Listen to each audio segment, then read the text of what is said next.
ঢাকা বিশ্ববিদ্যালয়ে আজকে ডাকসুর নির্বাচনে দেখছো নি রে বাবা, কলেজের ছেলে মেয়েরা প্রমাণ করে দিল এতদিন আমরা যা দেখছি আমরা আসলে ইসলাম চাই। কি চাই? তোমরা কি চাও?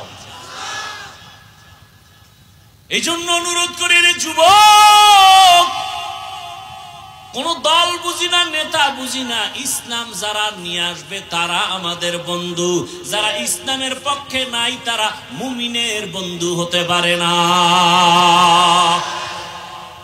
কে জান্নাতে যাবে, কে জাহান্নামে যাবে, আল্লাহ পাক তাও বলেছেন, ইন্নাল আবরারা লাফি নাঈম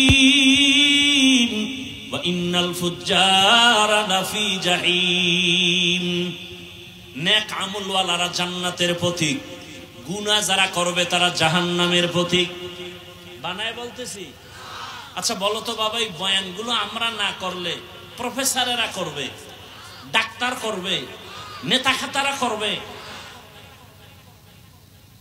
রহমতের নবী যখন জাহান্নামের আয়াত পড়তেন, বয়ান তো পরের কথা, এখনো যাও না গেলে মোবাইলে বের করো, ইউটিউবে সার্চ দাও কোরআন তেলাওয়াত, মক্কা মদিনার তেলাওয়াত শুনো, দেখবা ইমামও কাঁদে, মুক্তাদিরাও কাঁদে, শুধু আয়াত শুনা শুনা। জাহান্নামের আয়াতগুলো তেলাওয়াত করলে যদি কান্না হয়, আর ওই আয়াতের তরজমা গুলো যদি বুঝাইতে থাকি জাহান্নামটা কেমন, কোন গুনাহগারের জন্য আল্লাহ জাহান্নাম বানাইছেন, এগুলো যদি বয়ান করি, এক পর্যায়ে গুনাহগারের কলিজার মধ্যে আঘাত আসতে আসতে ওই বান্দা পাগলের মতো হয়ে যাবে। দুনিয়ার গরম সহ্য করতে পারি না, জাহান্নামের গরম কেমনে সহ্য করব? দুনিয়াতে মশার কামড় সইতে পারি না, জাহান্নামের আযাব কেমনে সহ্য করব? এইভাবে শুনতে শুনতে দিল নরম, যত ভয় আসবে তত গুনাহ ছাড়া সহজ হবে। নেক আমলওয়ালাদের জন্য জান্নাত, গুনাহগারের জন্য জাহান্নাম। জান্নাতটা কেমন আরামের ঘর আল্লাহ তাও বয়ান করেছেন, জান্নাতিন তাজরি মিন তাহতিহাল আনহার খালিদিনা ফিহা। জান্নাত এমন এক আরামের ঘর যেখানে অশান্তি বলতে কিচ্ছু নাই, শুধু শান্তি। দুধের নহর, মধুর নহর, ঝর্ণা থাকবে কত সুন্দর। জান্নাতে ঢুকলে কোনোদিন বাথরুম হবে না, কোন যুবক যুবতী সুন্দরী সুন্দর থাকবে, কালো হবে না, জীবনে কোনো পুরুষের দাড়ি উঠবে না। জান্নাতীরা জান্নাতে ঢুকবে, ওখানে অশান্তির কিছুই থাকবে না। স্বর্ণের বিছানা, স্বর্ণের পেয়ালা, মখমলের চাদর, এত সুন্দর জান্নাত কারা পাবে? কারা? নেক আমলওয়ালারা। আর গুনাহগারেরা জাহান্নাম পাবে কেমন আল্লাহ তাও বয়ান করেছেন, ওয়াইলুল লিকুল্লি হুমাযাতিল, আছে না নাই? আল্লাহ কয় যারা মানুষের দোষ চর্চা করো, ফেসবুকে গীবত করো, অমুকের বিরুদ্ধে লেখো, আবার বইয়া চায়ের দোকানে গীবত করো, কবিরা গুনাহ করো, এদেরকে আল্লাহ বলেন ওয়াইলুল লিকুল্লি হুমাযাতিল লুমাযা।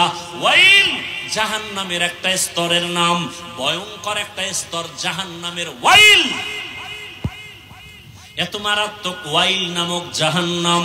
আল্লাহ কয় যারা মানুষের বিরোধিতা করে, গীবত করে, তাদের জন্য ওয়াইল নামক জাহান্নাম। হুমাযাতিল লুমাযা, যারা মানুষের অপমান করে, বানায় বানায় দোষ দেয়, এদের জন্য ওয়াইল নামক জাহান্নাম।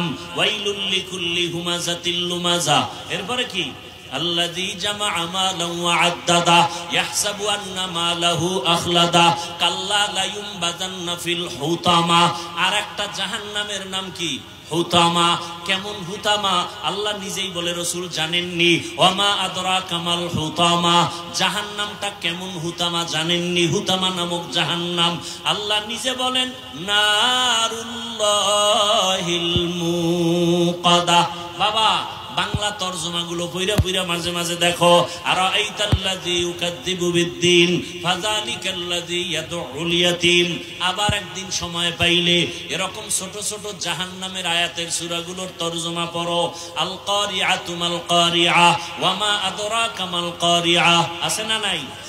আবার একদিন সময় পাইলে আর একটা সূরার তরজমা পড়ো, আলহাকুমুত তাকাসুরু হাত্তা যুরতুমুল মাকাবির। আর একদিন সময় পাইলে আবার একটা ছোট্ট সূরার তরজমা পড়ো বাংলায়, কেনা লাগবে না, মোবাইলে পড়ো, ইজা জুলজিলাতিল আরদু জিল। এগুলো যদি পড়ো দেখবা জাহান্নামের ভয় একদিন যদি অন্তরে আসে, তোমার মরিয়া গেল গুনাহ করতে মনে চাইবে না। দেখো না ঢাকা কলেজের কত ছাত্র মাথায় পাগড়ি, মুখে দাড়ি, বড় লম্বা জামা পরিয়া কলেজে ক্লাস করে, মনে হয় যেন মসজিদের খতিব, আসলে আরবিও পড়তে পারে না। ও যুবক বাবা, তুমি এমনে কেমনে যাও কলেজে? তাই এভাবেই যাই। এই সূরাত কেন বলে? উলামায়ে কেরামের নেক নজর রাখছে, আল্লাহর রহমত আমার উপরে আসছে। কলেজে কি মেয়ের ছেলে নাই কয় আছে? তোমার কি ডিস্টার্ব হয় না? কয় না। মাঝে মাঝে তোমার বন্ধু বান্ধবীরা কি আড্ডাখানায় ডাকে না? কয় ডাকে। তখন তুমি কি করো? আমি ইস্তেগফারের আমল করি। তখন আল্লাহ রাস্তা খুলে দেয় কি? কয় আমার ক্লাসের মেয়েরা, ওরাই আমার পক্ষে বলে ছেলেদেরকে, ও আল্লাহর লাইনে আছে, ওরে ডিস্টার্ব করিস না, আমরা চল। ও যুবক, সারা রাত ওয়াজের দরকার নাই, ভালো করে বুঝো।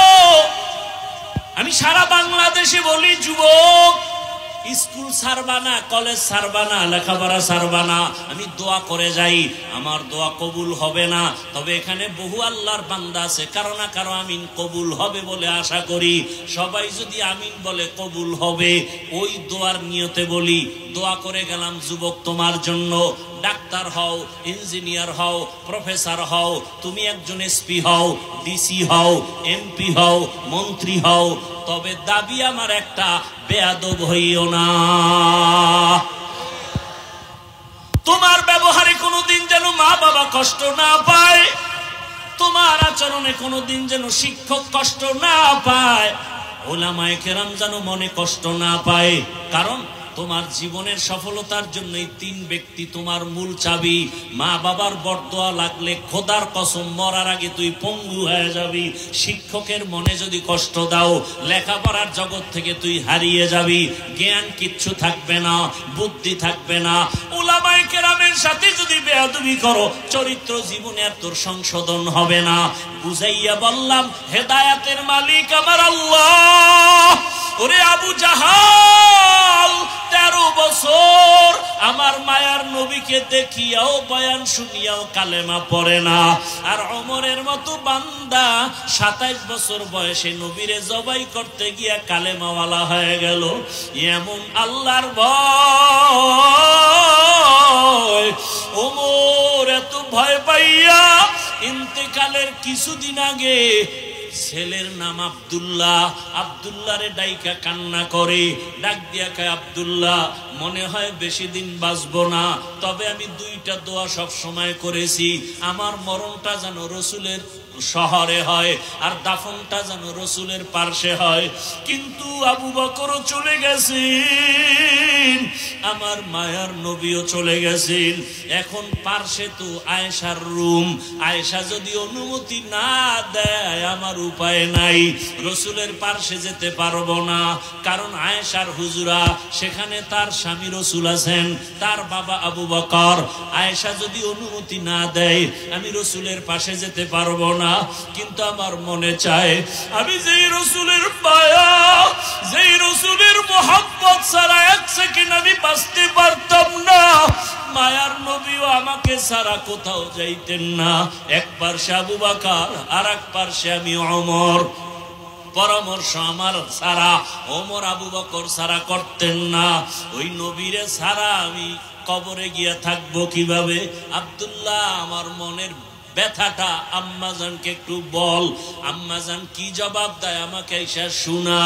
যখন ওমর এই কথা বলি আব্দুল্লাহকে পাঠায়, আব্দুল্লাহ গিয়ে আম্মাজান আয়েশার কাছে যখন বলতেছেন, আম্মাজান শুইনা চিন্তায় পড়ে গেলেন যে এখন তো আমি একটু খোলামেলা চলি, কারণ আমার স্বামী রাসূল নিচে আর আমার বাবাজান আবু বকর ওমর যদি আসে সে তো ভিন পুরুষ, আমার হুজুরে আসলে আমি কোথায় যাব, কেমনে চলবো, তখন তো আমার চলাফেরা একটু হিসাব করতে হবে। আম্মাজান বলে আব্দুল্লাহ